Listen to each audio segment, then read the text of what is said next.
Olá, você que nos escuta agora. Eu sou o Caio e estamos na primeira temporada do Que Livro é Esse? Um podcast criado pela Edifes, a editora Ifes. Aqui você vai conhecer os lançamentos da Edifes e também conferir um bate-papo com os autores. Hoje falaremos com o engenheiro agrônomo, que já foi professor da Universidade Federal de Sergipe e também fundador do curso de Engenharia Agrônoma da UFES, Antonino Campos de Lima. Olá, professor, como é que você está? Tudo bem, está ótimo. Também estamos com o coautor do livro, Rodrigo Galotti Lima. Como é que você está, Rodrigo? Tudo bem, tudo em paz. Sim. E aí, professores, que livro é esse? Olha, Caio, esse livro eu na minha trajetória na Universidade Federal, passei 25 anos como professor lá, no Departamento de Biologia e depois de Agronomia, né? No Departamento de Biologia, tinha uma disciplina, ministrava 4, botânica geral, que é a morfologia de vegetais superiores, botânica econômica, botânica sistemática, que trata da taxonomia das plantas, nomenclatura científica, e paisagismo também. Eu fui o primeiro professor de elementos básicos de paisagismo da Universidade Federal do Ceará. No decorrer desse período, estou ministrando a disciplina botânica econômica, da qual eu, inclusive, preparei uma apostila sobre o curso. Falava-se em plantas alimentícias, entre outras, né? Plantas forrageiras, plantas ornamentais. Nas alimentícias, minha preocupação desde aquela época era exatamente descobrir alternativas fora das plantas convencionais que a gente tem. Tanto é que, nesse período, eu tive uma época também, de 84 a 88, que eu fui prefeito lá da cidade universitária. Nessa época, eu consegui implantar uma horta comunitária, né? Horta orgânica, sem uso de agrotóxicos e tal. O objetivo dessa horta é exatamente fornecer para o restaurante da universidade as hortaliças, né? Sabias, e o excedente comercializar. A gente envolveu, inclusive, funcionários e familiares dos funcionários daquela região, Rosa Elze, aquele conjuntos vizinhos, e montamos uma horta comunitária durante vários anos, industrial praticamente, deixa eu vestir. Mas, então, uma das preocupações desde aquela época era, além das hortaliças convencionais, alface, coentro, avelhano, hortelã, essas coisas, a gente já colocava alguma coisa não convencional. Por exemplo, manjão gome. Eu ouvi falar em manjão gome, não? Já. Pronto. Na verdade, Manjão Gome é o único nome que só existe em Sergipe. Isso foi na época de Canudos, quando uma patrulha aqui de Aracaju, da polícia, foi lá para todo o conselheiro, aquele combate que teve em Canudos e tal. O Major Gomes se perdeu na Caatinga, montado a cavalo, não existia estrada naquela. E aí fez uma panelada de uma plantinha que ele conhecia. E como não sabia o nome, isso é a planta do Major Gomes. Aí, então, puta, estou passando de linguagem, Major Gomes, Major Gomes chegou, Major Gomes. Em outros estados, ele é conhecido como Maria Gorda, é conhecido como... E alguns chamam até de Major Gomes mesmo. É o Tralino Pátria, eu senti. Então, nessa época a gente já incluía na nossa horta algumas coisas assim, tipo maniçoba, manjangome, taioba, para ir habituando as pessoas na região a consumir tudo isso. Não era para o restaurante, claro, que tem, né, a tradição de consumo, não permitia, mas pessoas da comunidade que eu lá adquiri plano. Muito bem. Então, baseado nisso, que sempre foi um velho, antigo sonho, e que um dia eu vou escrever alguma coisa sobre as plantas alimentícias não convencionais. No Brasil, existe muito pouca coisa publicado nessa área, né? E muito menos ainda de plantas da nossa região aqui, do Nordeste, da Restinga, né? Aqui de Aracaju, estado de Sergipe como um todo. Então, esse livro, ele veio exatamente para preencher uma lacuna dessas plantas alternativas que são tão saudáveis e tão ricas de nutrientes quanto as convencionais, né? Por isso são chamados de PANs, planta alimentícias não convencionais. Então, esse livro veio para resgatar isso, para a gente poder também mostrar que no Nordeste também tem PAN. E por isso que o título é Conhecendo as PAN.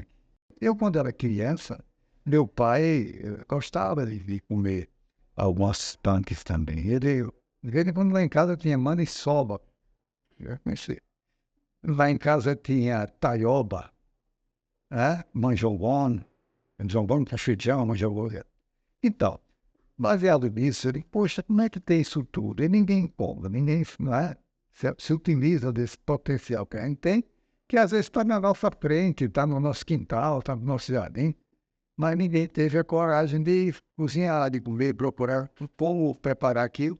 Então, nós nos dispusemos a fazer um pequeno livro que permitisse isso, além de mostrarmos a planta em si, a sua identificação botânica, né? Você sabe que as plantas, todos seres vivos, plantas e animais, eles têm que ser identificados, né, cientificamente. São terminologias greco-romanas, né? Pode ser romano ou grego. Então, existe uma disciplina da qual eu ensinei há vários anos, chamada botânica sistemática, ou taxonomia vegetal. Como identificar esse material. Essas plantas, elas todas são batizadas cientificamente. Se você procurar o manjambome do Japão, você não vai encontrar com esse nome. Mas se você disser que se trata de um Talino triangulare, da família Talinácea, encontra. Entendeu? Porque é universal, é uma linguagem universal. Então, essa nomenclatura científica ajuda muito. Então, esse livro, ele propõe isso, mostra a foto da planta, a terminologia científica, o nome popular, o nome científico, a espécie, a família botânica. E com isso a pessoa identifica facilmente em qualquer parte do mundo que for, porque tem ali a terminologia científica. Então, mas o propósito nosso na época é exatamente tentar popularizar mais essas plantas que a gente tem na nossa região e que deveriam e poderiam ser pensadas. Você vê o problema da fome no país. Essa da negócio, essas coisas todas, né? PIB brasileiro.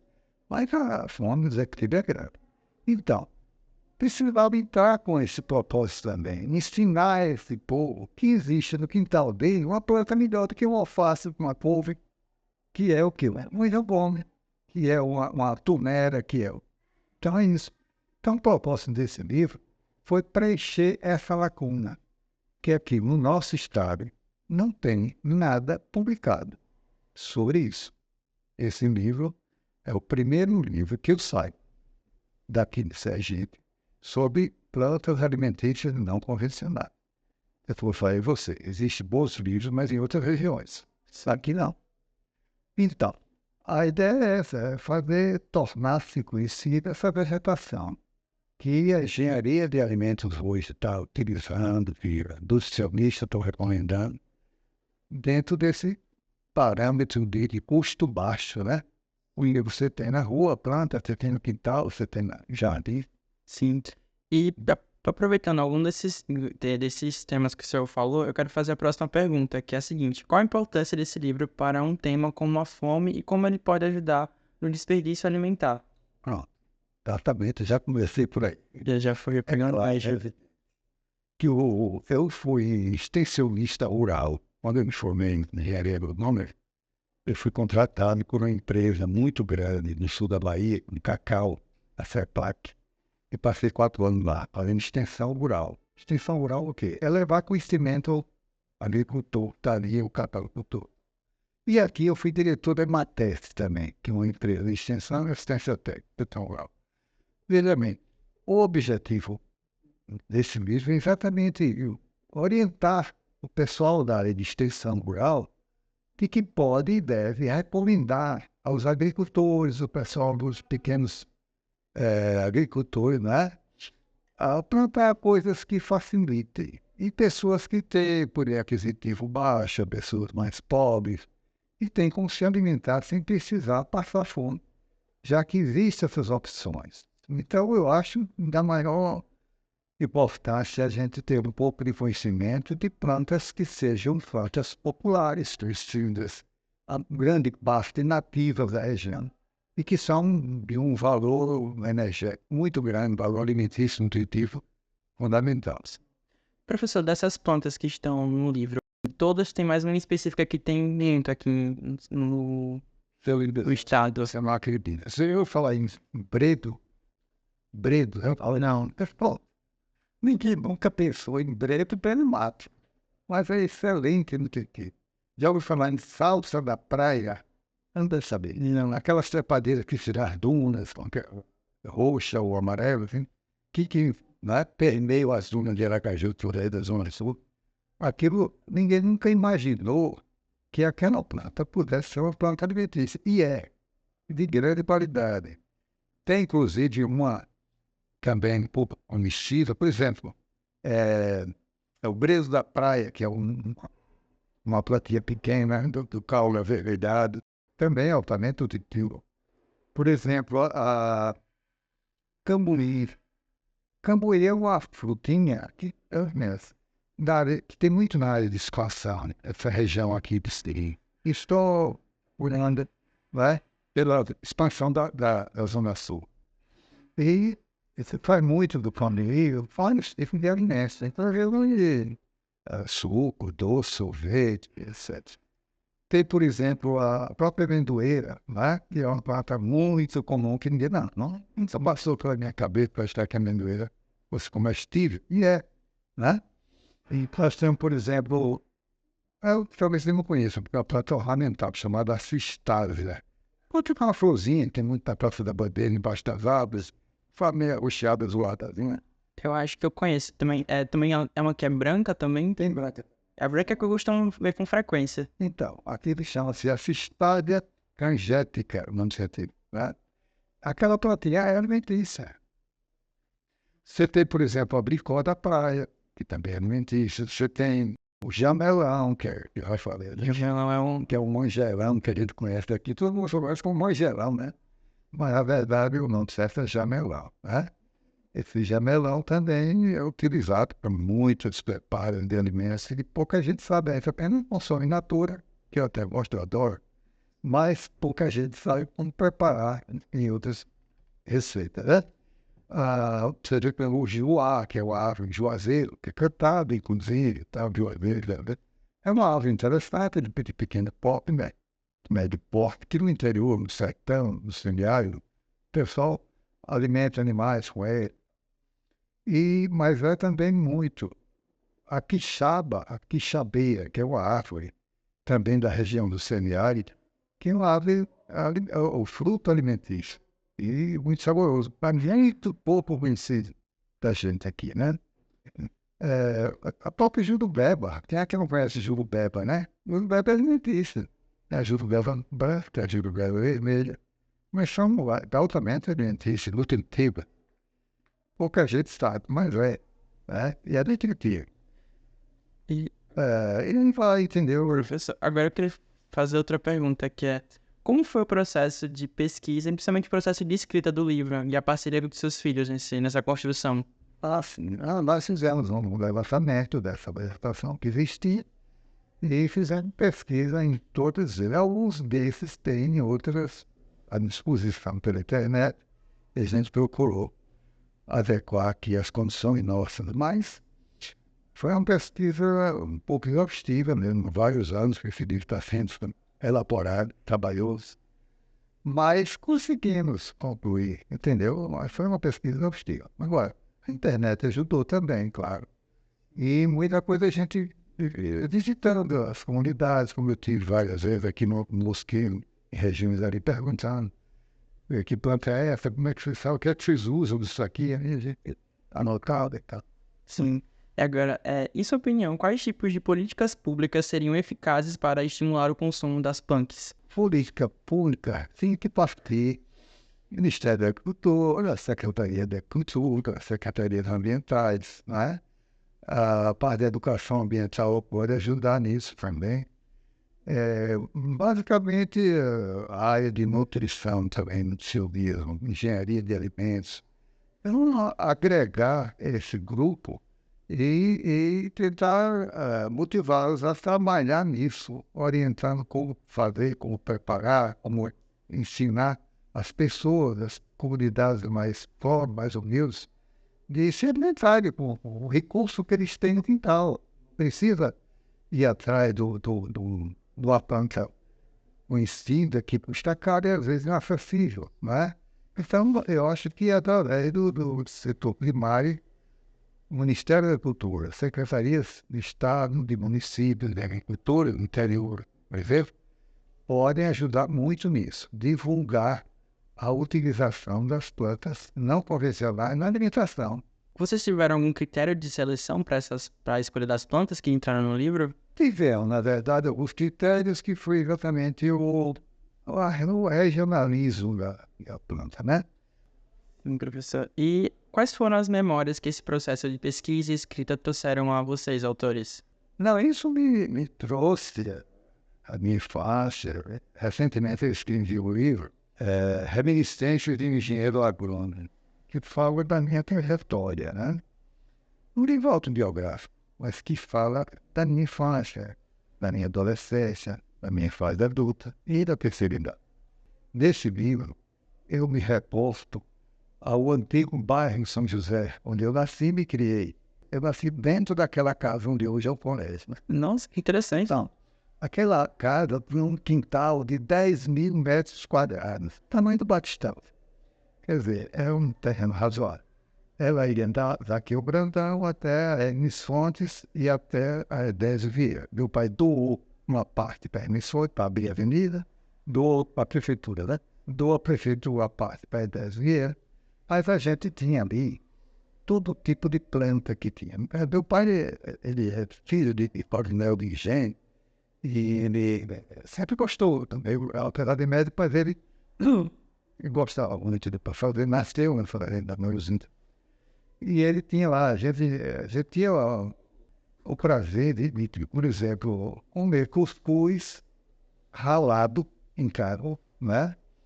E preparado em casa no fogão a lenha, que é aquele pelo que você à distância sente o sabor do cuscuz. Tudo diferente. Com esse fogão, com essas coisas, não tem mais.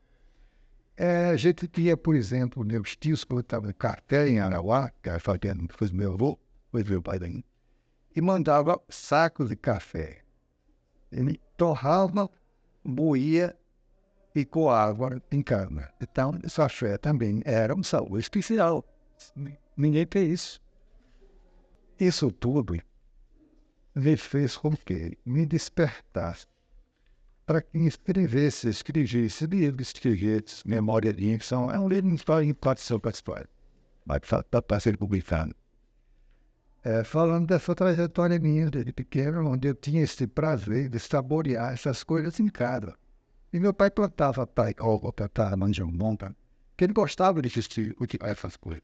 E a gente já se alimentava com plantas não convencionais. Isso me traz essa memória de adolescência, de infância, e me traz esse saudosismo. Que por sua vez, vou complementar só um pedacinho aqui, Tá, gente. também fui criado num sítio, no Rosa Elze, ali em São Cristóvão, perto do meu pai, e que também tinha muitas dessas espécies, né, das quais foram listadas, como amendoeira, como as de furi, muito de curi, a gente comia de jamelão, tinha bastante, creio que mais de 50 pés, acredito, né, não sei quantos, mas seguramente falando mais de 50 pés. Jaca, muita fruteira. Meu pai, por ser agrônomo, sempre gostou de frutificar bastante, né? Arborizar com frutas, fruto com fruteiras, então tinha muitos. Além das as menos conhecidas, como melão São Caetano, dava bastante nas cercas do sítio, em diversas cercas dos pastos. Então, como meu pai já conhecia a gente de criança, a gente, isso é comestível, como aí para provar? Ele é docinho. Então, essas memórias que a gente, enquanto escrevia, produzia o conteúdo, a gente lembrava, né, desses momentos do sítio, como na casa de praia também. Tem plantas da restinga ali, mas não, né? Sim, bastante. Moringa, oiti tem bastante aí, da infância aqui de Aracaju mesmo, de bicicletas, oitizeiros, né? a gente ao rodar, no chão. Pitomba, né? Quem não conhece pitomba, né? É uma fruta bastante conhecida nas feiras, não sei como tá hoje, mas a gente comia bastante pitomba, né? Umbu, né? A turnera, como foi dito, quando estava me formando em engenharia ambiental, tive um convite para fazer uma pesquisa com turnera, com um professor de biologia, né? Então, assim, tem todas essas lembranças que nos vieram à mente, né? Foram evidenciadas durante esse processo de escrita do livro. Sim, isso é muito bom. Eu queria fazer uns parâmetros, porque ele comentou dos 50 pés de manjelão de nosso sítio do Losael. Isso é um trauma de infância. Por exemplo, a gente tinha no nosso sítio do Bairro São José um pé de manjelão enorme. Mas meu pai só tinha um pé, e eu adorava manjelão. Mas meu pai precisou cortar o manjelão para construir casas para alocar, né? Ele, quando eu tiver o sítio, vou plantar 50 pés. Não vai. Entendo. E agora eu queria saber um pouco da metodologia do livro, no caso. Como vocês estipularam essa metodologia? Mas veja bem, para dar um conhecimento global da planta do ascente, a gente teria que, primeira coisa, mostrar a planta, a fotografia da planta.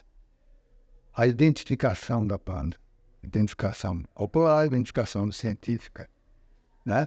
E depois, então, a gente partiu para só ver exatamente isso aqui, ó. A foto inicial, a identificação, o uso na alimentação, para que serve essa planta. Depois, receitas, o preparo, como preparar esse alimento, para facilitar para quem vai ler, poder usufruir.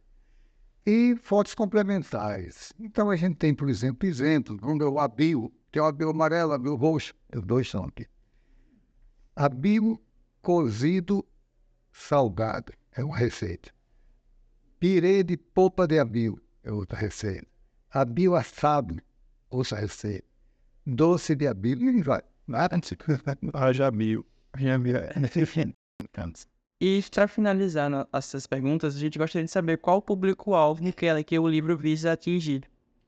Olha, esse livro ele pode ser útil para os estudantes, da área de nutrição, para estudantes da área de engenharia agronômica, estudantes da área de biologia, ciências biológicas, estudantes, inclusive aqui do Instituto Federal, né? E tem o Técnicos de alimentos. tecnologia de De alimentos. Engenharia de alimentos. As pessoas que querem se dedicar, por exemplo, a ser chefe e gostar de cozinha, fazer bolo, é extremamente útil, né? E como a gente não tem nada aqui no estado hoje que trate desse assunto especificamente, mas das plantas regionais, eu acho da maior qualidade. Eu, só para complementar, tenho visto alguns TCCs de estudantes de nutrição com punks, bastante, né? Está surgindo bastante ultimamente. Estou percebendo também o uso em algumas escolas para alimento de ensino básico, para merenda escolar, sendo inserido na merenda escolar. Já vejo inserção da turnera, já vejo inserção de algumas plantas punks na alimentação, que é altamente proteica, né? Tem proteína alta, forte, interessante e barato. Quer falar um pouco sobre o seu blog, a URL do seu blog, professor, para os ouvintes? Após a minha aposentadoria da Universidade Federal de Sergipe, eu não ferrei o contato com a área, nós criamos um blog. Esse blog é Curiosidades Vegetais, blogspot.com. Esse blog trata de problemas ligados à área agronômica de modo geral. Há plantas ornamentais, plantas forrageiras, plantas punks, em uma categoria também. Se trata de livros publicados, que são no blog, uma série de outros artigos interessantes. Em termos alguns vídeos e alguns áudios, eu tenho mais de 150 vídeos gravados, grande parte gravado no programa Estação Agrícola, da Sergipe, nos últimos 5 anos. E tenho outros vídeos que eu gravei pessoalmente, no nosso estudo particular. Professor, a gente pode perceber que a sua contribuição foi muito, muito boa para a parte agronômica, para a parte de alimentícia. Enfim, agora a gente já está finalizando o nosso podcast. Eu queria muito agradecer presença dos senhores aqui, professor Antonino e professor Rodrigo, e dizer que foi um prazer bater esse bate-papo com vocês. Prazer é tudo nosso.